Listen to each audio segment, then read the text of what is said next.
Housing Finance Bank, a financial institution regulated by Bank of Uganda. Housing Finance Bank, we make it easy. Your views, our interviews on Spectrum, Radio 1 FM 90. A very good evening to you, and thank you very much for joining us on this edition of Spectrum on Radio 1 FM 90. My name is Kenneth Lukwagandason, your host. Today we'll be looking at the state of civic space in Uganda and how it's affecting the work of civil society organizations. Now, the state of civic space is a critical issue around the world, including Uganda, and it has a far-reaching impact on many things. Now, civil society organizations in Uganda have suggested that civic space is shrinking rapidly and thereby affecting their work. They say that in the context of Uganda, this has significant implications for development, democratization, respect for rule of law, human rights, providing for essential services, and holding governments accountable. Now, this evening, we'll look at the state of civic space in Uganda and how it's affecting the work of civil society and other aspects. Share with us your views. Use our WhatsApp line, which is 0703-090-090. Tell us, what have you heard, what have you seen, and how do you think the civic space that is said to be shrinking can be improved upon for us to enjoy development, respect for human rights, accountability as far as governance is concerned, among other issues. I have two guests on this show today. One is already here in studio, Mr. Alvin Mutebi, Head of Research and Advocacy at the Anti-Corruption Coalition, Uganda. Good evening, and thank you very much for joining us, Alvin. Yes, good evening, Kenneth, and good evening, the dear listeners. It's indeed a pleasure to be on Radio 1 FM 90. You know, I've been listening to the great songs and great memories, and it really, you know, it's a radio station that we really listened to when we were growing, and we've dived into the understanding and knowledge about the radio. So I'm really happy to be in the studio. All right, and thank you very much for honoring our invitation to be here. We expect Dr. Michael Jemba Senkole, Executive Director, Hummingbird Foundation, to join us shortly for this discussion.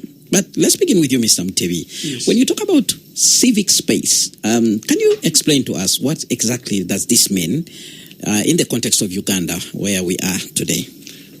Civic space in the context of Uganda is basically the ability for civil society organizations to operate. It's the environment where civil society organizations operate. And civic space is I would say it's the narrative that was brought into context in the early years of the 1990s, around there, when a number of civil society organizations were coming on board to complement government programs.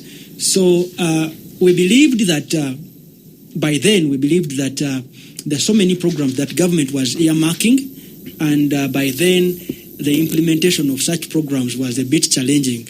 So civil society organizations came on board to really help government realize such programs. So as time went on, we saw that these civil society organizations have an operating environment. So an operating environment that allows civil society organizations to thrive, an operating environment that allows civil society organizations to do their work. That is what is termed to be the civic space. All right. Let's look at in the context of Uganda. Where are we? Are you people in an environment that is allowing you to fully execute your mandate and conduct your activities? Apparently, I would say the space has changed because the context of operation has also changed.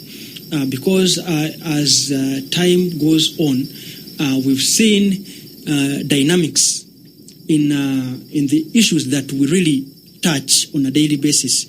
In the 90s, I would say that there are so many organizations that rotated around HIV/AIDS, orphanage. We really talked about aspects to do with sanitation, water, keeping girls in schools, that kind of discussion. That is what was there. Then as we moved to the early 2000s, then aspects of human rights, aspects of governance came in, aspects of accountability and others, they came into play. So as such aspects and dynamics come into play, the space, all the context changes. And when the context changes, there will be elements of now, how do we regulate the space? So in regulating the space, we got ourselves in two aspects of the so-called shrinking civic space. But before, we did not have this kind of regulation. So, but what we really had was there is a level which we call self-regulatory framework, whereby civil societies could look looking inwards into them and reflecting on what they really want to achieve. And we realized that by then,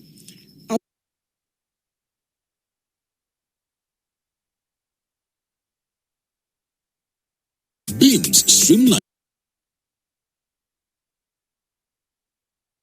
doing.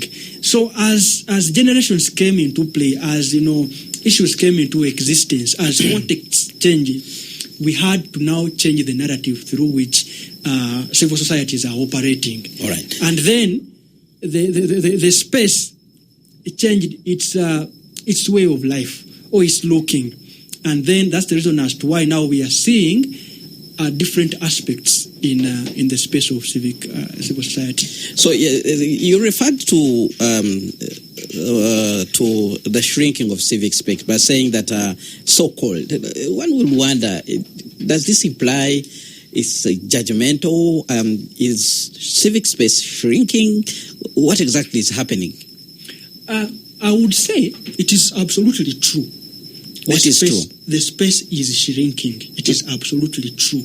Because now if you look at the dynamics where CS or civil society are operating, you find that one, the funding, the donor space is also shrinking.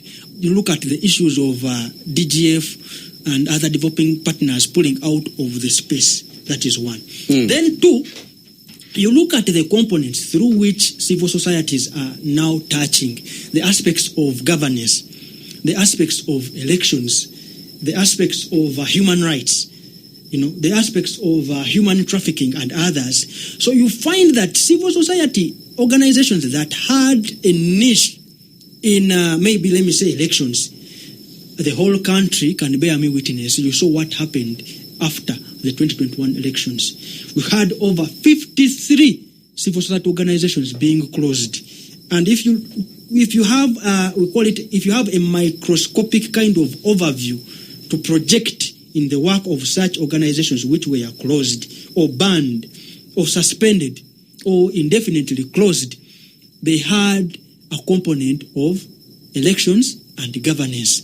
So that alone, it shows you that much as we are trying to say that we are liberalizing or we liberalized the space as of 2000, early 2000s, the space was liberalizing, but there are some areas that are now curtailing the enjoyment of the space by these civil society organizations. And that's the reason as to why now they are coming out to say that the space is shrinking, just because there are aspects of curtailing the space. All right. In this guise of regulatory frameworks. Right. Alvin, when you say that after the 2021 general elections, a number of NGOs were clamped down, I remember that particular incident, and I wanted to ask you whether in enjoying the civic space, there are no rules and regulations you're supposed to adhere to. Because I remember the NGO Bureau at that time actually saying, one, some NGOs had not renewed their permits. Yes. Others were not actually filing returns. Yes. So there were some justifiable reasons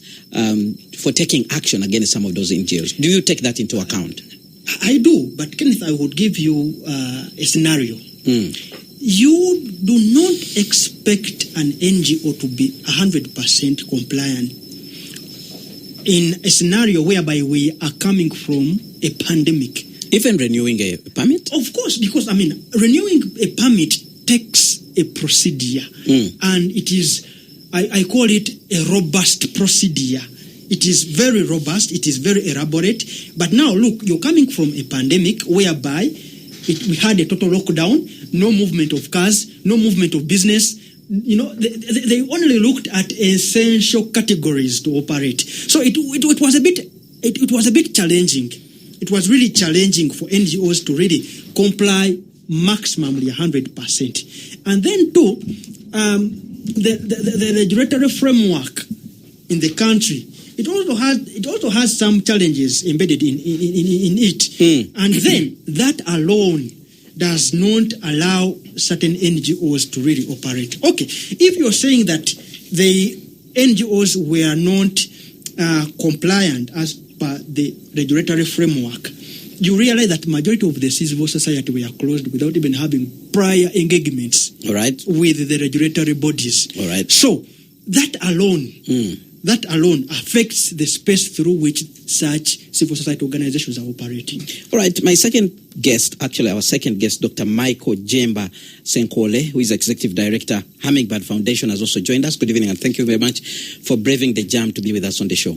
Good evening to you. Very happy to be here. All right. You found us in the middle of a discussion with Alvin, and he gave us a sort of a genesis. At the time when NGOs were talking about HIV and AIDS, talking about water and sanitation and some of those things, there was the civic space was actually wide enough for them to freely operate.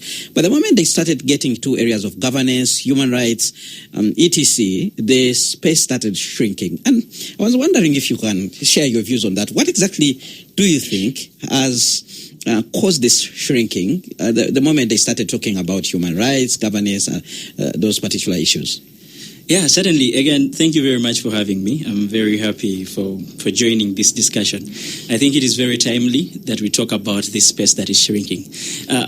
Before I really dive into what you just asked, I would want to give a broader picture on civil society organizations. It is, to start with, it is not just NGOs. This goes beyond just the NGOs, the religious bodies, the media. They are all key players into the civil society space. And how do they come about? Civil society organizations, or as most of the NGOs that come out from a need. What is the problem that we have in this community? What can we do as a people? Like, okay, I think our problem right now is water. What can we do as a people to provide water? And then you mobilize yourselves and then be able to do that. But most of the civil society organizations that work in putting out services are really a target of a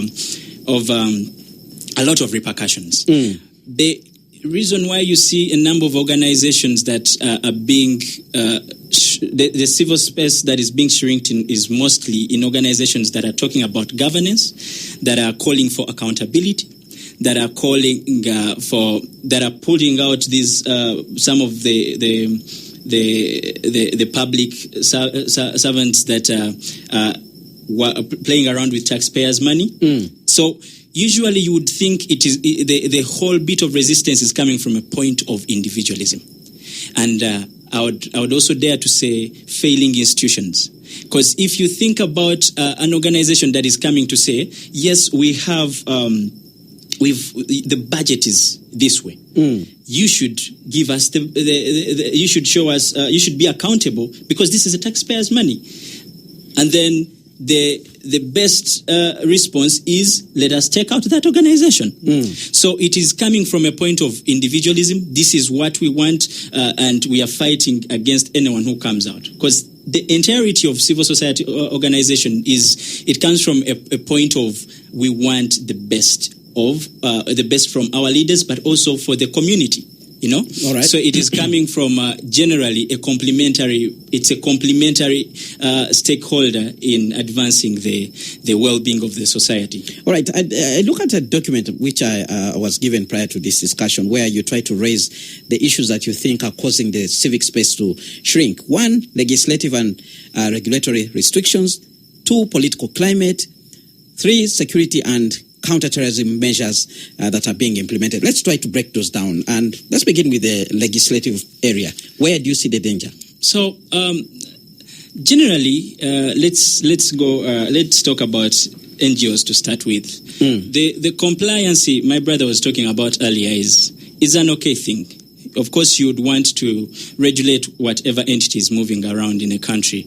But then look at NGOs have to respond to 8 entities. Most of the NGOs during the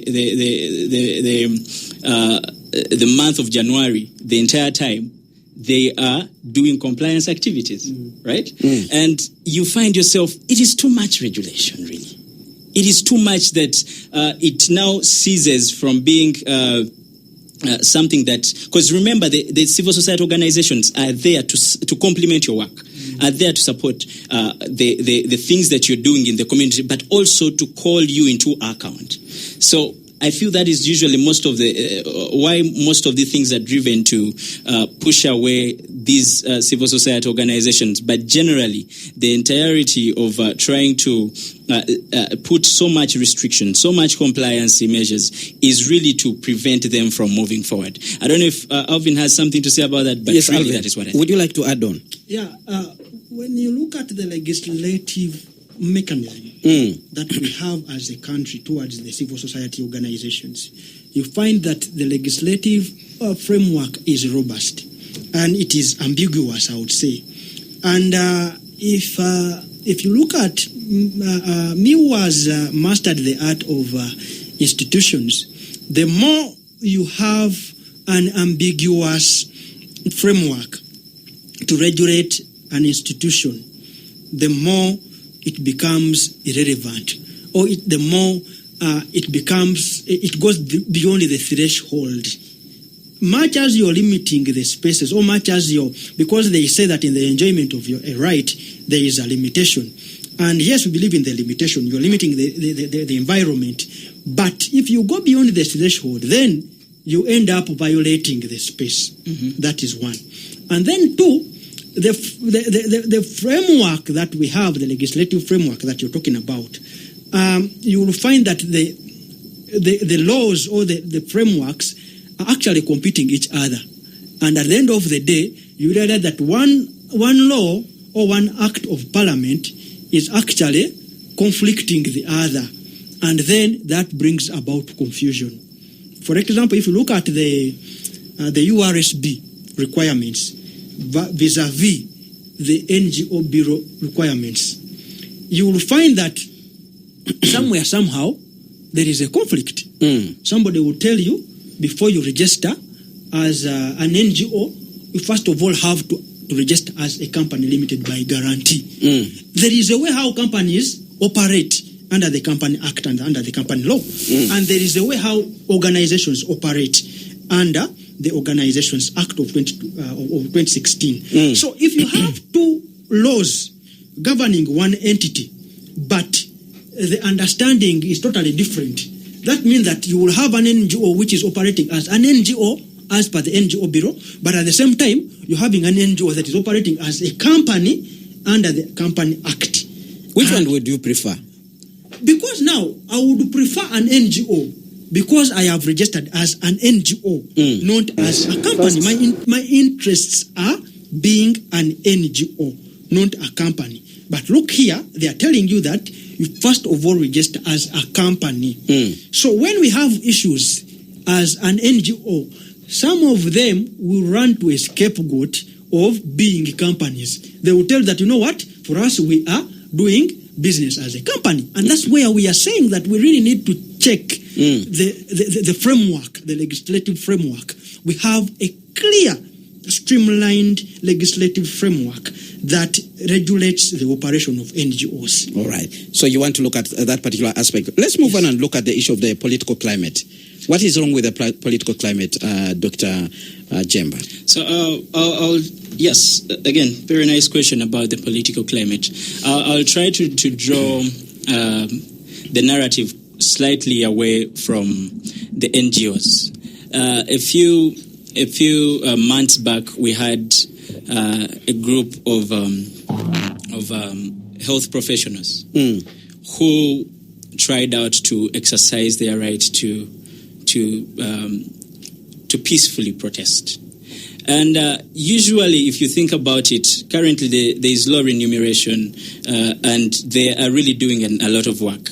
And you see that mostly it was the entire concept of we need to get better services was now pushed down to it is a political move. No, these are individuals who are putting their lives on the line, having sleepless nights, trying to make sure that, you know what, let us serve our people. But also, we have homes to go back to. And we are asking for a fair pay. We are asking to be deployed. And it turned out to be a lot of politicization of most of the things. We are seeing now the way the requirements for you to gather more than 30 people is you literally have to go talk to everyone. Yeah? And I don't know if you've noticed, there is now even a huge movement of self-censorship because of what will happen if I speak? What will happen if I say this thing? Is it happening with the civil society organizations? It is happening. It is happening. It is actually happening. And whereas, and actually it's one of the things that are leading to the entire civic space to shrink, because you realize we are here to call out the wrong. We are here to talk about specific things that we believe should be worked on. But then if there is a threat that if you talk about it, your NGO is going to be raided, the accounts are going to be frozen, there you are left in a place of, okay, what can I do? Some people end up pulling back. Alvin, do you have something to say about the political environment and how it's affecting the work of civil society? You know, the political environment has affected civil society for quite a longer time, way back 2001. But you look at spaces whereby now we have political actors or political situations or political environments or political seasons. And then in political seasons, you'll find that civil society tend to look at certain angles or certain aspects of the environment.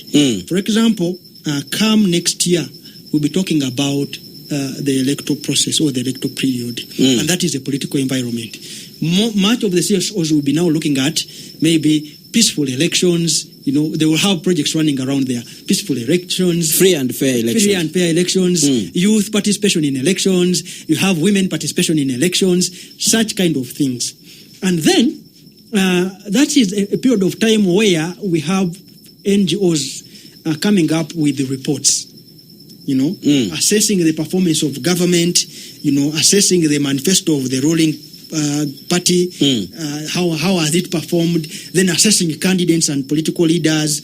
Then we have elements to do with now accountability as far as now we have parliament exhibition and others. So you find that a certain scope or a certain element of civil society will be positioning in that direction. Is driven by the trends in politics. And that's where we go wrong as civil society. That at a certain point, we are carried on by trends. And these trends land us into problems. Whereby, if you look at certain civil society, our mandate might be looking at, let me give an example of where I come from. Our mandate is more of fighting corruption and promoting transparency and accountability. But now you find that we are getting to the political situation. And then for an organization will say, how do we now get into this angle so that we can maybe get funding or be supported so that we fit in the space? And then when we go there, look, we do not have, I would say, you find an organization does not have expertise in the political kind of season. And then we work in an environment which is very violent, which is very chaotic. And then at the end of the day, when we get ourselves into issues that we cannot account to, then we come up and say... I've actually heard sometimes the government actors actually saying, you speak the language of the opposition. During those times. Yes, some do speak the language of the opposition. I'm not disputing that. Some do, but it also comes within the trends. It also comes within the trends. Or what has happened. Or what has happened, of course. Because now you won't tell me that ABCD has happened in line with, let me say, human rights, and you expect me to keep quiet. All right. As an organization, I will come up and say, ABCD happened, but we are promoting this. All right, Spectrum on Radio 1 FM 90. Our discussion today rotates around the shrinking civic space in Uganda and its implications on the work of civil society.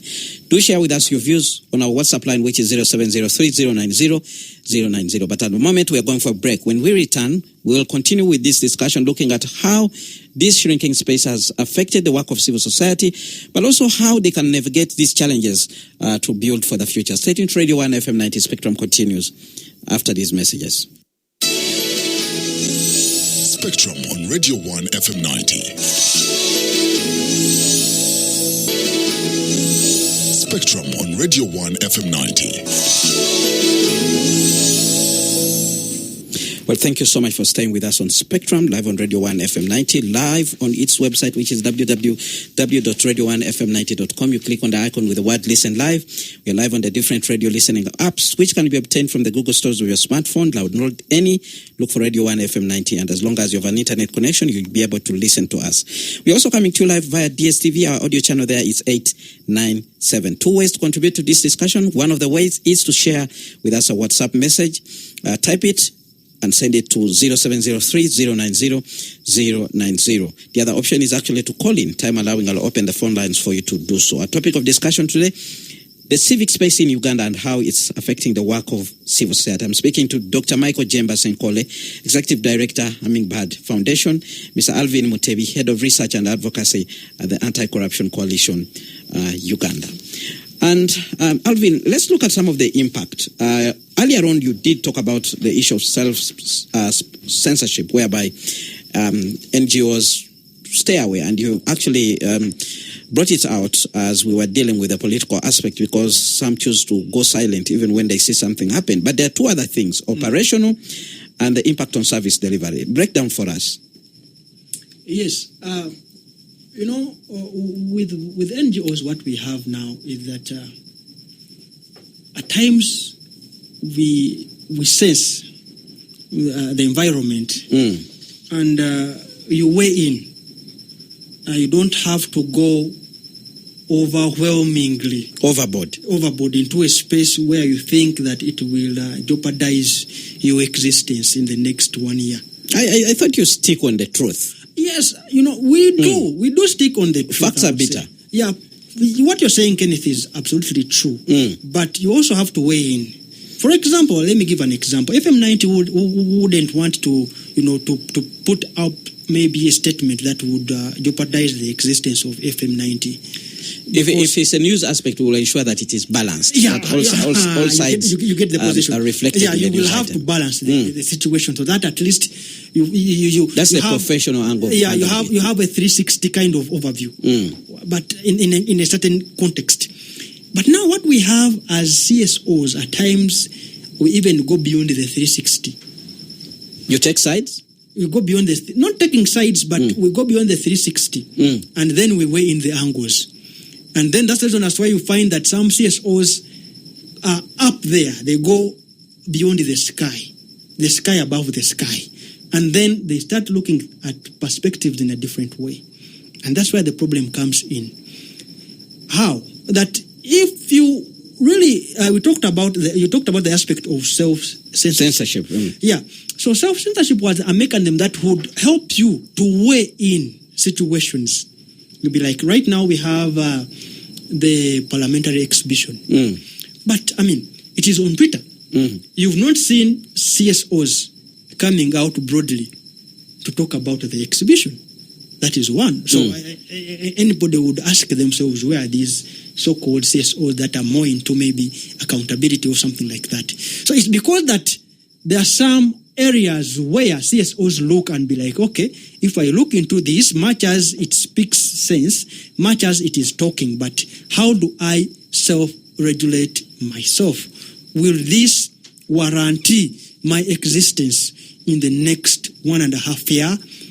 I'm going to talk about human rights violations in the country. Doesn't that kind of mentality actually defeat the very reason you are in existence? Dr. Senkole? Yes, I would want to say something about that. And I think I contradict with my brother. The entire reason why you have civil society organization, or the reason why you come into into presence or into life as a civil society organization is because you've identified a problem. Yes. So if you come and say we are one of those civil society organizations that call out for accountability, and you're seeing, let's say, a movement where they are bringing facts.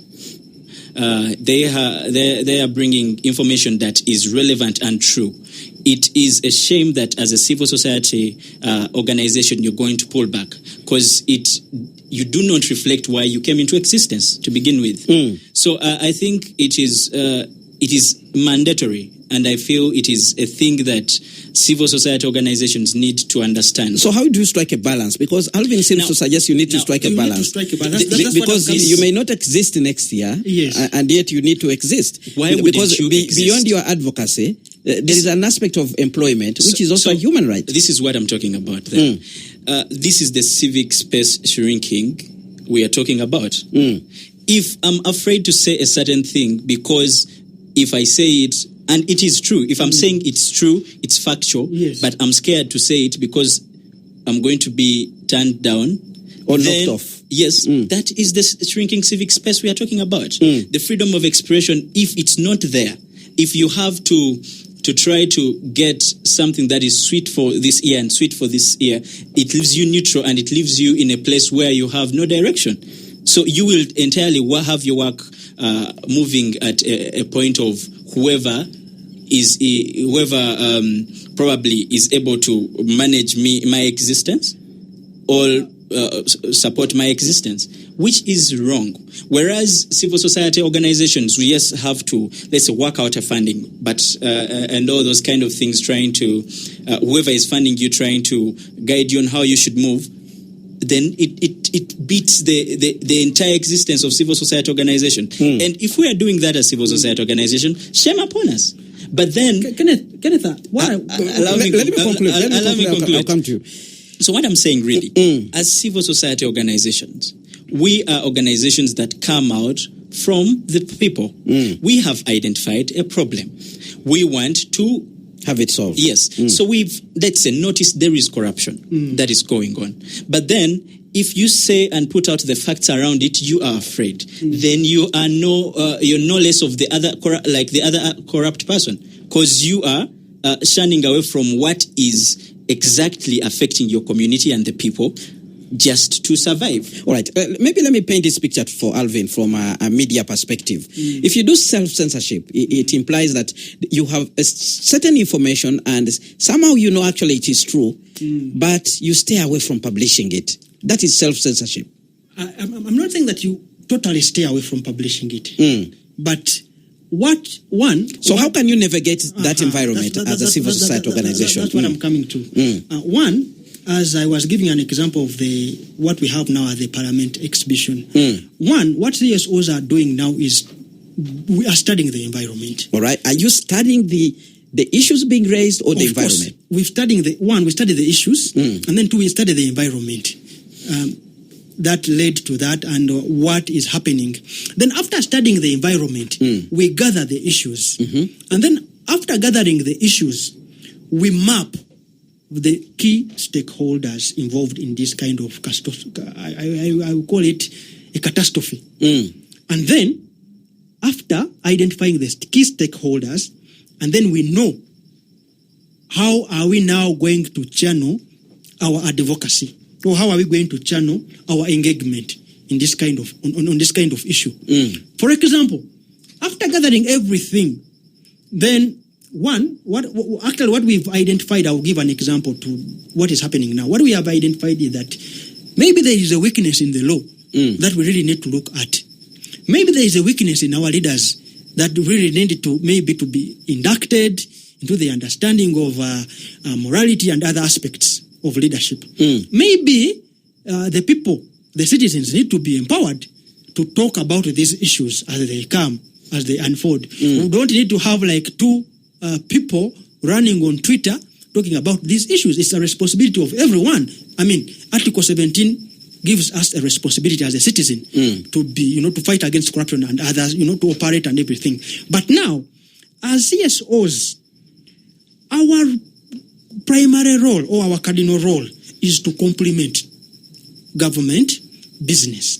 But in circumstances where we are seeing that the government business we are complementing has maybe some areas or some gray areas that we really need to clear, then that's where we come up objectively, not subjective, we come objectively with balanced kind of notions to state and say that, you know what, our position as CSOs is ABCD concerning this matter. All right. Let's move on and look at how you think you can get around these issues and ensure that at least the environment where you're operating remains open and you are able to actually implement the things that you're talking about. And I'll come to you, Dr. Senkole. How do we navigate this particular environment, and what can be the contribution of civil society in that particular regard?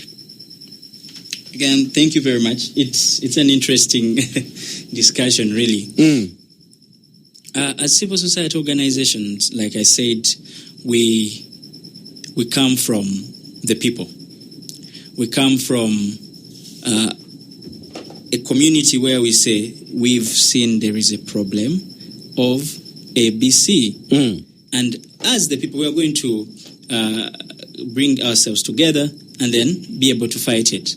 And I feel the best thing that we should do is come together as different civil society organizations that are specifically in a field that is relevant to each of us.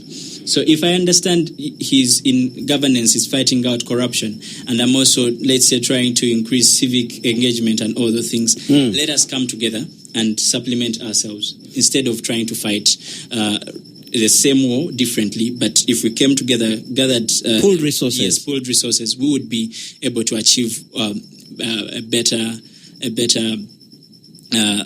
gives you capacity and resilience. Yes. Then the other thing, ultimately, everything that you need is service delivery. Civil society organizations wouldn't exist if everything that we need was available, because we are coming to supplement the gaps. So we would want also to try to have the relevant stakeholders accountable. You know what? This is how we should do. Let us work. Let us try to reduce on the legitimizing most of the things. Try to take out this politicization of everything. We are here to help, and we need to change that narrative. Then we need to work on civic education. We need to go back to the community and talk to the people and tell them, you know what? These are your rights. You realize that if you went back to your village and randomly asked anyone, tell me 5 rights that you have, you'll be surprised that even the most land people do not know about them. They do not. So it is also a thing that we need to go back, because eventually when an individual is civically competent, they are able to push for what's right. They're able to supplement the work that we do. They're able actually also to start out something that will be supportive in the line of complementing to the work of civil society, but also that of the government. So I think those are some of the things that I can think about in an instant. Alvin, you want to add on? Yes. Basically, to me, I would say that what we really advocate for is that we really need to revise the legal framework. All right. Where CSOs are operating. Okay. Because the framework is tight, and the framework is keeping us at a point whereby we cannot even speak freely. That is one. Because now you be like, if I talk about ABCD, maybe they will slap, a number of things on me. That is one. Then 2, we also have to look at the issue of compliance. The compliance mechanism is actually hectic and is making many of CSOs lose out on maybe support and other aspects of operation. Because as I know of now, we have close to 22 elements of compliance, just bodies to comply. Every now and then, there are so many aspects that you're complying to. But now, I don't know, but I would also suggest that we have a central data processing system, whereby if I take returns to a specific institution, the others can can tap from it to pick what they want. And then also another aspect is that we also need to build capacity of our fellows, because we've realized that so many CSOs that are not even urban-based do not even understand the environment where they are operating into. And you find them, in most cases, colliding. And then issues come up. So we really need to build capacity for ourselves. And then also the other aspect, which is very much important, is the aspect of understanding seasons. Where we operate, we have to understand seasons. I've seen many CSOs not understanding seasons, and they land themselves in problems. I don't understand when you No, let me tell you, Kenneth. The shrinking. That is the shrinking. That is the shrinking one that I'm talking against. You're telling your argument is the NGOs should stay away at a time when they are needed most. No, I'm not saying that. Kenneth, quote me well. What I'm saying is that we really need to understand the environment. For example, if we know that this is a political environment that we're going into, you should stay away. Not staying away. We should, if I say that, let me say, if I say an organization that has experience. And your work is in the area of governance. Yes, and I know, but there is this other one which is starting, and they want to join the space. Instead of them rushing into the space, let them come and join me. Let them come and join me who has been in the space, so that we join heads. That is synergies. And then we attack the issue together. But the problem we have had as CSOs is that we, in these critical areas, some CSOs go alone. Is there some element of unfair competition or something like that? I really don't understand Are you competing amongst each other? Can I say something about it? It's not competition. Is it about the resources? No, it's not competition, Kenneth. But what we have realized is that, they say that together we are stronger. Yeah. And what we have also realized that in this shrinking space which we are in, the people who are shrinking our space, they use seasons like these ones, political seasons.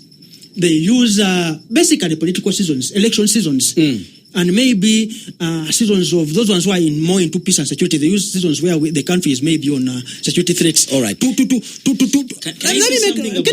give me a minute to make my point. We have feedback from the listeners. I want the listeners to understand me well. Very quickly. I don't want them to quote me wrongly. Very quickly. We've seen many civil society organizations landing themselves in issues, but they understand the space that they're operating in. But let me give an example. If, let me say, if an organization like, let me say, NGO Forum partners with Bird Foundation and they move a position, the space for Bird won't be a bit shrinked because they will fear. So you want to see a situation? I want to see a situation where you move as a coalition. We move as a coalition and we say we are against this and this. Very quickly, 20 seconds. Other than moving alone, we need to hear from the listener. So for me, I think what I got, and I kind of disagree, is the entire thing of waiting for playing seasons. I'll give you a medical kind of objective to it. If you get an emergency and you say, I'm going to wait whenever I am ready, you will lose a patient. Exactly. As the community, not even an emergency. If you get an ailment and you don't attend to it in time, you're prone to getting complications. Yeah. So what I'm actually saying, as the community expects you to be with them. Yes, because your position as a civil society organization, let's say in fighting corruption, in governance, they expect you to speak out on the disparities in that line. All right. If you come out and say, we will wait for whenever we feel set, then you are betraying your mandate. All right, we have comments coming in from listeners, and we have one from Dennis here who says, please God, I pray that this gentleman isn't speaking for all civil society organizations. Shameful. And I think that comment goes to you, Alvin, there. That listener seems to suggest that you are not being fair. Another comment comes in from Ben, who is in Palisa. He says, they are even fearing to talk. They think the organization will be closed tomorrow. I wish you had mixed some opposition MPs in the show. That's what I was saying. You tend to speak the same language as the opposition, and the government sometimes thinks you are supporting one side. You are not being objective. Can I? You're going to respond to them. Then we have another comment coming in from Francois, who says, we may not send CSOs to do civic education, but rather ask or task government why it was removed from the curriculum for schools. And then now all of them are quiet about electoral reforms, but wait for October 2025. They will be blazing when it's even late. Then we all know how all this funded by donors. Keep quiet on Anti-Homosexuality Act issues. But please, the funder, given our society generally speaks a certain language on the issue. That's a comment there from Francois. Not so clear there, but I think we're getting the message that is coming from Francois there. We have another comment. There is no civic space anymore. NGOs are self-censored. Example is the silence on parliament exhibition. We are likely to see funding shift from traditional NGOs to individual activists like Spire. They are more effective. That's a comment there that are coming in from the listeners. Very quickly, I'll begin with you, Dr. Jemba. Yes. Share your views, but also respond to those as we come towards the end of this show. I think I'll respond starting with the last one, the one talking about NGOs being quiet. So Actually, we have another comment. I think we should also take it. Subi Henry Mobiru listening in from Makerere. It says, according to Alvin, some of the NGO CSs were operating without meeting the legal requirements. It is true that much as we have genuine organizations, some NGOs operate illegally, where on earth would an entity operate without permits and licenses before crucifying the government for shrinking civic space? Let NGOs also do their due diligence. There was something called QAM, Quality Assurance. I don't know if it's still going on. Let's continue, Dr. Senkoli. Like I was saying, I believe it is not right for any civil society organization, or particularly any NGO, to keep quiet if there is a need and a cry from the people, especially if your mandate as a civil society organization or as a non-government organization is in that line. If you are an organization that is in democracy, that is in governance, that is fighting corruption, you should not keep quiet when the people stand up and put out their problems. Mm. It is expected of you by the fact that you exist in that area or space. You shouldn't be there to wait for whatever period is good for you. It is not right, and it is a shame. Then the other thing is the issue of opposition MPs. No, so I need to make this clear. The civil society organizations come from the people. They are non-partisan. They come because we understand we can add something to the community, or there is a gap that we can do. And you realize some of the civil society organizations, civil society organizations are religious bodies. It is media. You want the fact, you want it the way it is, you're putting it white and black. It is not you trying to look out for the gray area to exist in there. Then you are playing things that shouldn't be played. So generally, what I would say, let us not try to also politicize civil society organizations. They are not coming from a point of a political affiliation. They are coming as they are coming from your community. They understand their problems, the problems that they are in, and they are coming to say we can do something. If it is a service, we'll be able to extend boreholes here and there. If it is calling out the corrupt officials, it will be putting out the exhibitions and all things of the sort. So really, and as I conclude, it is again our responsibility as civil society organizations to do what is expected of us, not to wait for a time that is good for us, lest we betray the people we represent. Alvin, your closing remarks and response to some of the comments that have been put forward. I would respond to somebody who said that thinks that we are not speaking on behalf of all NGOs. To me, I would say that this is what NGOs are going through. If we would do a random Ugandan kind of survey, we are in a space which is shrinking. We are in a space where we cannot operate successfully. We are in a space where the law is curtailing us as civil society organizations. And if we do not come up to speak on these issues as actors in the space, nobody is going to speak on our behalf. That is what I'm trying to say. And if we do not come up and challenge the legal framework, because besides the competition, besides what, the major issue which is affecting us, the major issue which is shrinking our space is the legal framework. And unless we deal with the legal framework, there is nothing that is going to move on. The NGO Bureau has a lot of powers over CSOs. And unless we challenge that, there is nothing that's going to change. We have a lot of compliance. Unless we challenge that, there's nothing we're going to do about it. So I'm not saying that I'm speaking on a perspective of maybe a few, but this is what we experience on a daily basis. All right. I've been in the CSO for over 10 years now. All right. I'm afraid time is not on our side, but we have to bring this discussion to an end. Let me thank you very much, Dr. Michael Jemba Senkole, Executive Director, Hummingbird Foundation. Thank you for making time to be with us on Spectrum. Thank you, Mr. Alvin Mutebi, Head of Research and Advocacy and the Anti-Corruption Coalition of Uganda. Thank you very much, dear listeners, for listening in and contributing to this discussion. Up next, we have the news in English with Ms. Josephine Dagano. Thereafter, we'll have the Soul Train with Bibi Jr. From me and the production crew, it's a good night.